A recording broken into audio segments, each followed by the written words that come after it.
নিজেকে সঁপে দিলেই সম্মান, আল্লাহর সামনে আত্মসমর্পণ করলেই ইজ্জত। ইসলামকে রেখে দিয়ে অন্য কোথাও ইজ্জত খুঁজলে আমাদেরকে বেইজ্জতি করে ছাড়বেন কে? এজন্য ওমর ফারুক রাদিয়াল্লাহু তাআলা আনহু বলতেন, নাহনু কওমুন আ'আজ্জানাল্লাহু বিল ইসলাম ফাইন বিতাগাইনাল ইজ্জাতা বিগাইরিহি আদাল্লানাল্লাহ। আমরা এমন জাতি, যে জাতিকে আল্লাহ তাআলা ইসলামের মাধ্যমে সম্মানিত করেছেন, ইসলাম ছাড়া অন্য কোথাও যদি আমরা সম্মান খুঁজি আমাদেরকে বেইজ্জত করবেন কে?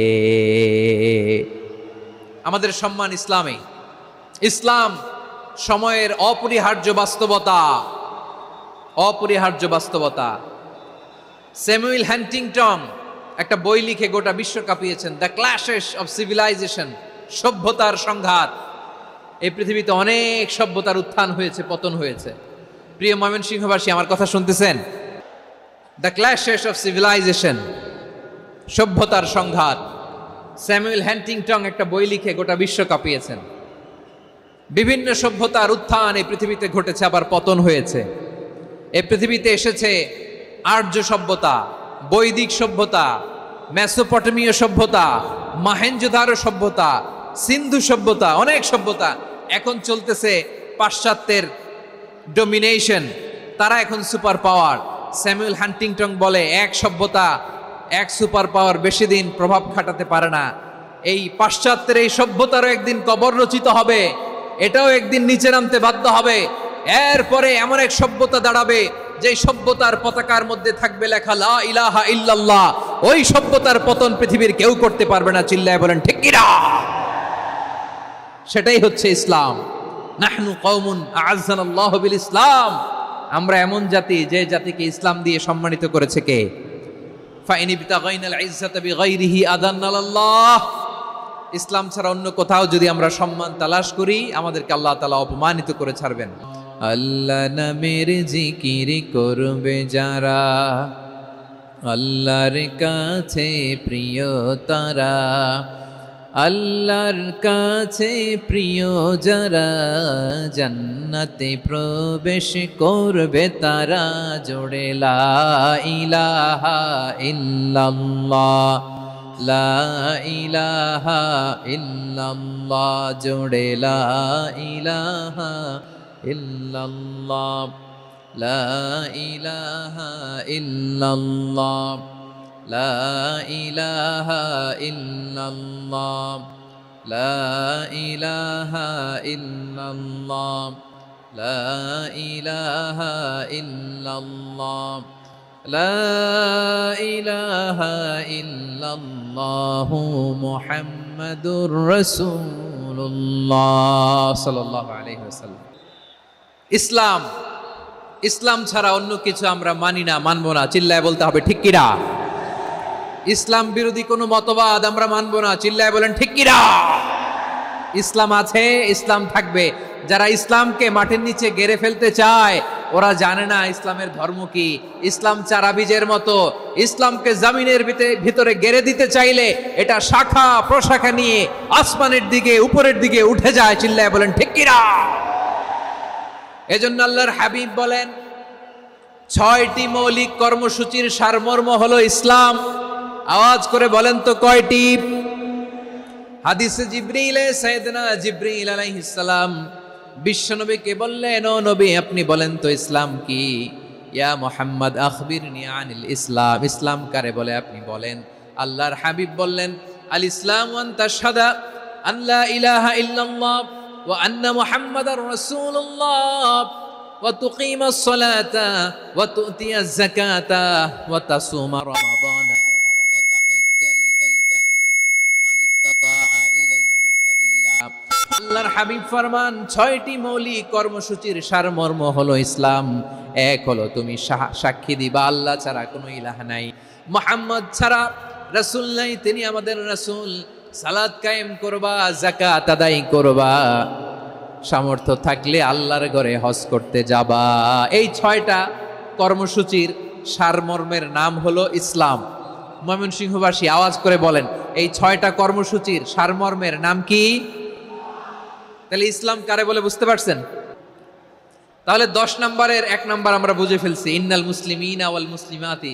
আল্লাহ বলেন মুসলিম পুরুষ এবং নারী আমার কাছে প্রিয়, যারা আমি আল্লাহর আদেশের সামনে নিজেদেরকে সোপর্দ করে দেয়, সারেন্ডার করে দেয়, আমি আল্লাহর বিধানের সামনে নিজেকে সঁপে দেয়, আমি আল্লাহর ইচ্ছার সামনে নিজের ইচ্ছা বিসর্জন দেয়, আমি আল্লাহর সামনে সে সারেন্ডার করে, আত্মসমর্পণ করে, সেই মুসলিম। ঠিক কিনা বলেন? তাহলে 1 নম্বর বৈশিষ্ট্য ইন্নাল মুসলিমিনা ওয়াল মুসলিমাতি। এরপরে আল্লাহ বললেন ওয়াল মুমিনিনা ওয়াল মুমিনাতি, বিশ্বাসী নারী এবং পুরুষ, আত্মসমর্পণকারী নারী এবং পুরুষ যেমনি আল্লাহর কাছে প্রিয়, ইমানদার পুরুষ এবং নারীরাও আল্লাহর কাছে প্রিয়। পড়েন সুবহানাল্লাহ। মুমিনিনা ওয়াল মুমিনাতি। দেখেন, আমি আলোচনার শুরুতেই বলেছি এই আয়াতে আল্লাহ তাআলা পুরুষদের কথা বলার সাথে সাথে পাশাপাশি কাদের কথা বলেছেন? নারীদের কথা। আওয়াজ করে বলেন, কাদের কথা? নারীদের কথা বলেছেন। এজন্য মুমিনিনা ওয়াল মুমিনাতি, আল্লাহ ইমানদার পুরুষদের যেমনি পছন্দ করেন, ইমানদার নারীদেরকেও তিনি পছন্দ করেন। ঈমান মানে হচ্ছে স্বীকৃতি দেওয়া। ঈমান মানে স্বীকৃতি দেওয়া। কিসের স্বীকৃতি? বিশ্বাসের স্বীকৃতি। কিসের? মাশাআল্লাহ, বিশ্বাসের স্বীকৃতি। এই পৃথিবীতে বিশ্বাসের দাম বড্ড বেশি। এই পৃথিবীতে সবচেয়ে দামি জিনিস কি? বিশ্বাস। বিশ্বাস ছাড়া এই জগৎ চলে? স্বামী স্ত্রীর সম্পর্ক কিসের উপর টিকে থাকে বলেন তো? হ্যাঁ, বিশ্বাসের উপর টিকে থাকে। স্বামী স্ত্রীর সম্পর্ক টিকে থাকে বিশ্বাসের উপর। আচ্ছা, পার্টনারশিপে যারা ব্যবসা করেন, পার্টনারশিপের বিজনেস, এটা টিকে থাকে কিসের উপর? বিশ্বাসের উপর। এই জগৎটাই চলে বিশ্বাসের উপর। বিশ্বাসীরা এই পৃথিবীতে না থাকলে আল্লাহ এই পৃথিবীও টিকায় রাখতেন না। একজন বিশ্বাসী এই পৃথিবীর বুকে বেঁচে থাকলে আল্লাহ তাআলা এই পৃথিবী ধ্বংস করবেন না। চিল্লায় পড়েন আল্লাহু আকবার। এই পৃথিবীর সবচেয়ে দামি বস্তু বিশ্বাস, সবচেয়ে দামি। বিশ্বাস দিয়ে এই পৃথিবী চলে। এজন্য জ্ঞানীরা বলে বিশ্বাসে মিলায় বস্তু, তর্কে বহুদূর। বলে না? বিশ্বাসে মিলায় বস্তু, তর্কে বহুদূর। বিশ্বাসে এই পৃথিবী টিকে থাকে। আচ্ছা দেখেন, ঢাকা থেকে একজন লোক কক্সবাজার যাবে। প্রিয় ময়মনসিংহবাসী, আওয়াজ করে বলেন কই যাবে? ডবল ডেকার বাস আছে না, যেগুলোতে ঘুমায় ঘুমায় যাওয়া যায়। তো দেখবেন অনেক প্যাসেঞ্জার বাসে উঠে আস্তে করে ব্ল্যাঙ্কেট নিয়ে, কম্বল নিয়ে ঘুম দিতেছে। ঘুম দেখেন তার কি বিশ্বাস ড্রাইভারের উপরে। এই বাস তো তারা চালাইতে চালাইতে নওগাঁ নিয়ে যেতে পারে, এই বাস তো তারা নিয়ে পঞ্চগড় ছেড়ে দিতে পারে, কিন্তু তার কোনো টেনশন নাই। সে দেখবেন ব্ল্যাঙ্কেট নিয়ে, কম্বল নিয়ে দিছে জনমের ঘুম। এর কারণ তার বিশ্বাস আছে যে সকালবেলা এই বাস কক্সবাজারেই পৌঁছবে। দেখেন বিশ্বাসের কত দাম। ঢাকা থেকে জেদ্দা ওমরা করতে যারা যান, দেখবেন 40,000 ফিট উপরে বিমানে অনেকে কম্বল চাপা দিয়ে ঘুম দিতেছে। ঘুম।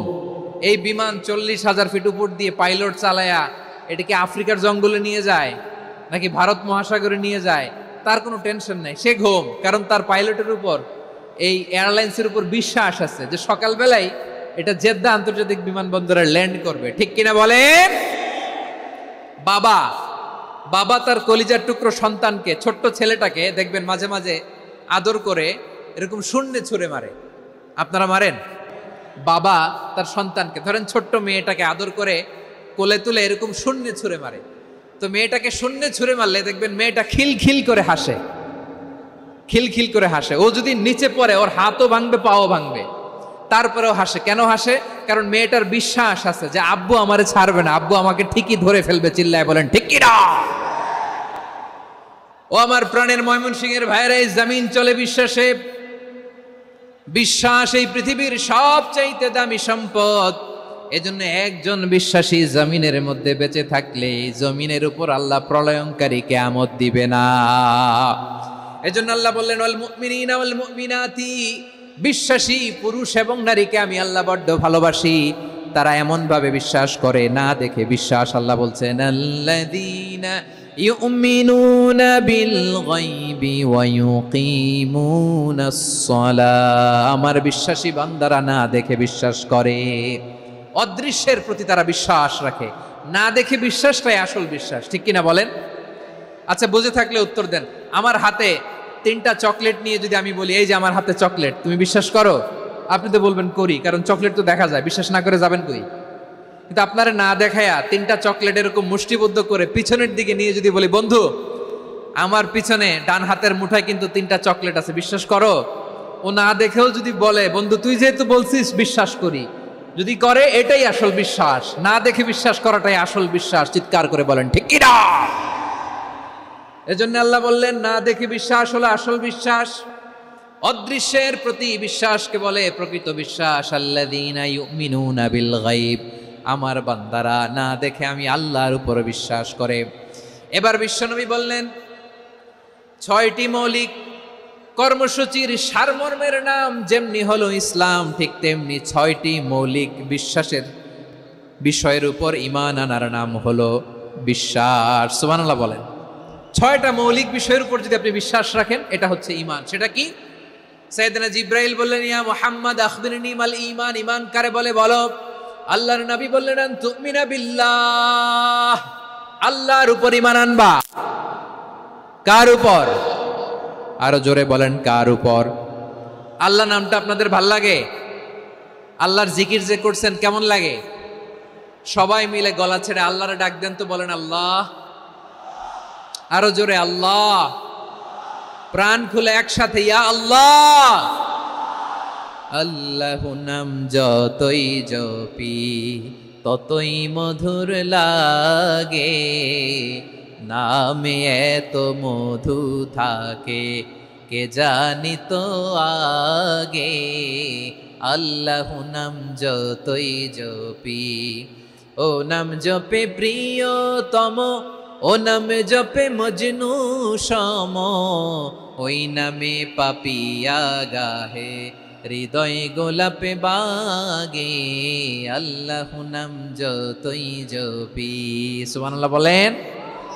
আল্লাহর নাম এত মধুমাখা নাম, এত জাদুমাখা নাম, সব নবীরা এই নামের জিকির করেছেন, সব আল্লাহর ওলিরা এই নামটি জপেছেন। এজন্য এই নাম জপলে হৃদয় শান্ত করে দেয় কে? এজন্য আওয়াজ করে আল্লাহরে আবারও ডেকে বলেন ইয়া আল্লাহ। বিশ্বনবী বললেন ঈমান মানে আন তুমিনা বিল্লাহ, আল্লাহর উপর ঈমান আনবা, ওয়া মালাইকাতিহি, ফেরেশতাদের উপর ঈমান আনবা, ওয়া কুতুবিহি, আল্লাহর পাঠানো কিতাবের উপর ঈমান আনবা, ওয়া রুসুলিহি, রাসূলের উপর ঈমান আনবা, ওয়াল ইয়াউমিল আখিরি, শেষ বিচারের প্রতি ঈমান আনবা, ওয়া তুমিনা বিল কদরি খাইরিহি ওয়া শাররিহি, আল্লাহর দেয়া তাকদীরের উপর ঈমান আনবা। ঠিক কিনা বলেন? তাহলে এই 6টা মৌলিক বিষয়ের উপর বিশ্বাসকে বলে ঈমান। আল্লাহ ওই ঈমানদারদেরকে পছন্দ করে যাদের ঈমান এরকম মজবুত। আল্লাহ বললেন ওয়াল মুমিনিনা ওয়াল মুমিনাতি, ঈমানদার পুরুষ এবং নারীরাও আমার কাছে বড্ড প্রিয়।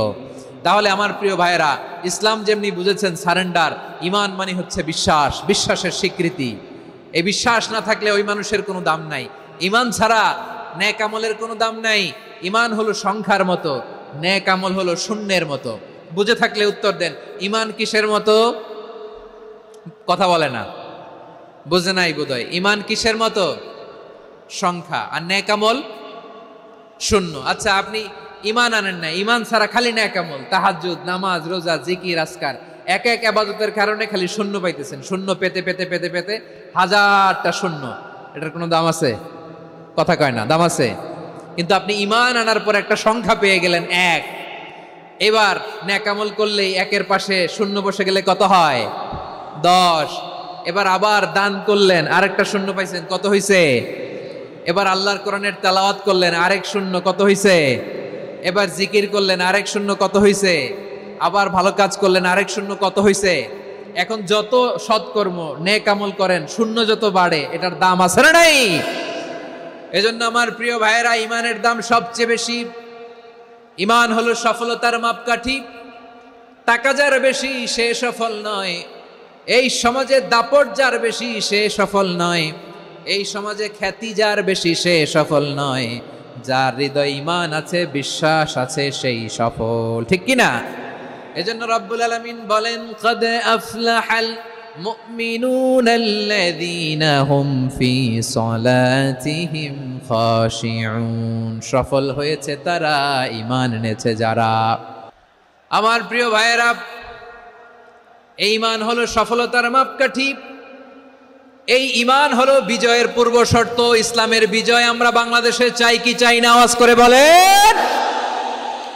রব্বুল আলামিন বলেন, ওয়ালা তাহিনু ওয়ালা তাহজানু ওয়া আনতুমুল আ'লাউনা ইন কুনতুম মুমিনিন।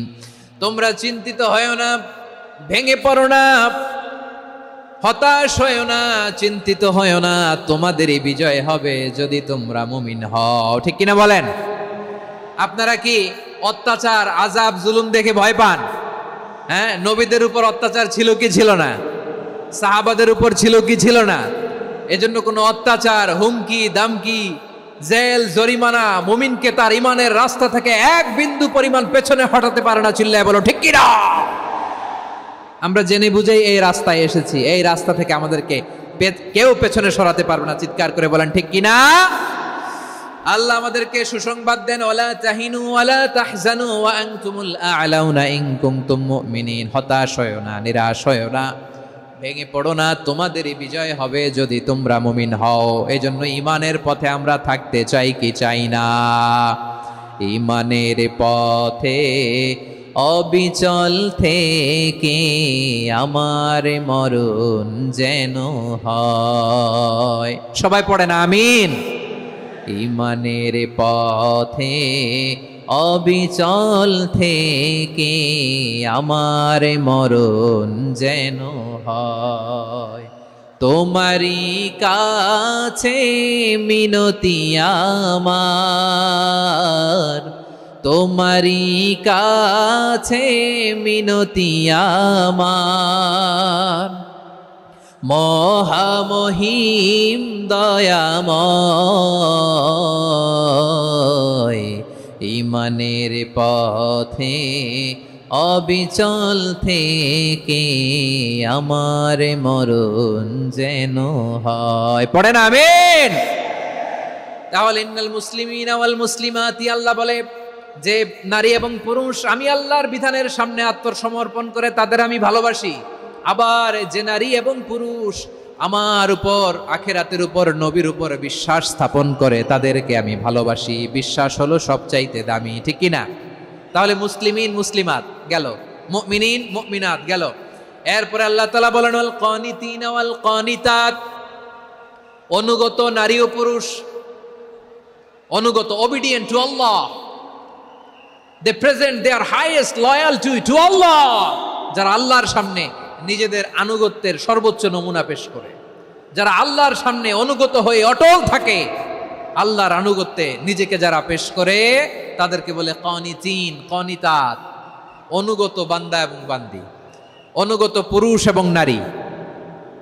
ওয়াল কানিতিন ওয়াল কানিতাত, অনুগত বান্দা বান্দিদেরকে আল্লাহ বড় ভালোবাসেন। আল্লাহ বলেন হাফিজু আলাস সালাওয়াতি ওয়াস সালাতিল ওয়াসতা ওয়া কুমু লিল্লাহি কানিতিন, তোমরা নামাজগুলোকে যত্নের সাথে আদায় করো, বিশেষ করে মধ্যম নামাজ, আসরের নামাজ। আর আমি আল্লাহর সামনে যখন দাঁড়াবা, আমি আল্লাহর সামনে যখন দাঁড়াবা অনুগত হয়ে দাঁড়াবা। আল্লাহর সামনে নামাজে যখন দাঁড়াবো অনুগত হয়ে দাঁড়াবো। অনুগত, আনুগত্যের সর্বোচ্চ টুকুন আমরা আল্লাহর সামনে পেশ করব। কেমন করে নিজের আনুগত্য প্রকাশ করতে হয় প্রিয় ভাইয়ের, আসুন বিষ্ণু ঈসা ইসলামের জীবনী থেকে দেখি।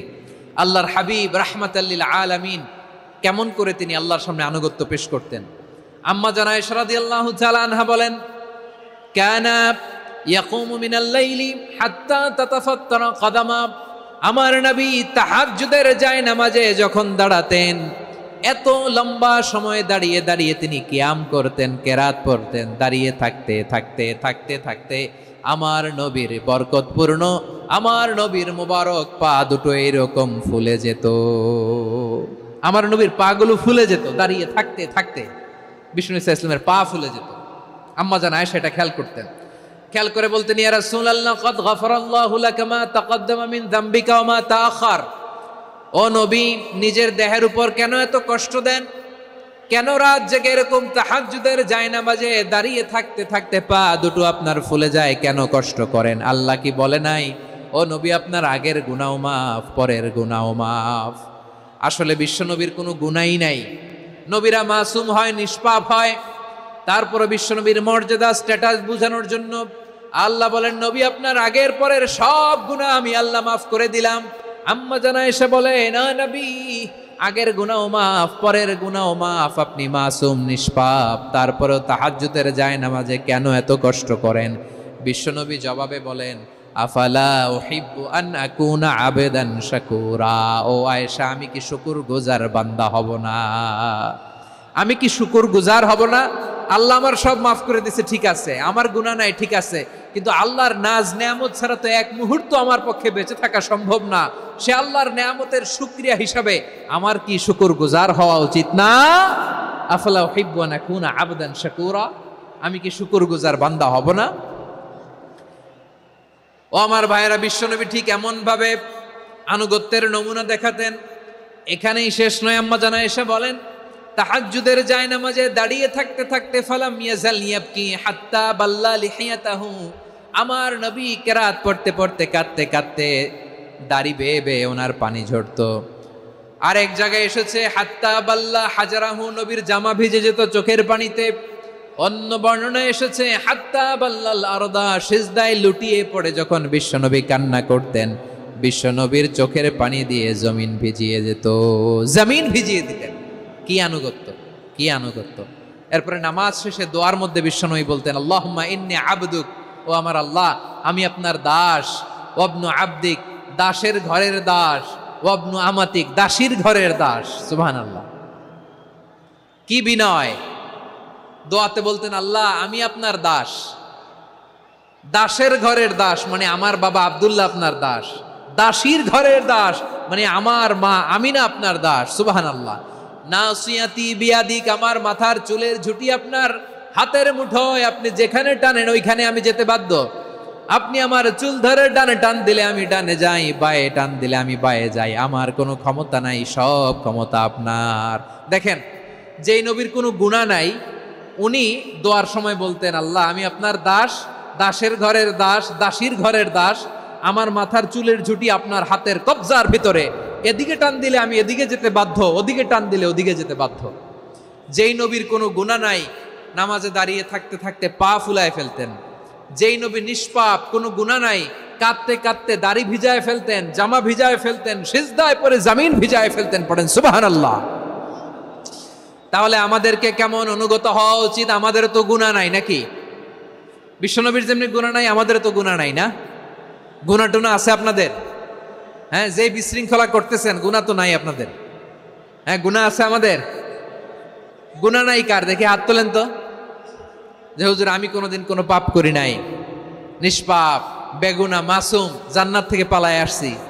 জান্নাত থেকে পালায় আসছেন এরকম কে আছেন? দেখি তো, আছে এরকম কেউ? আছে?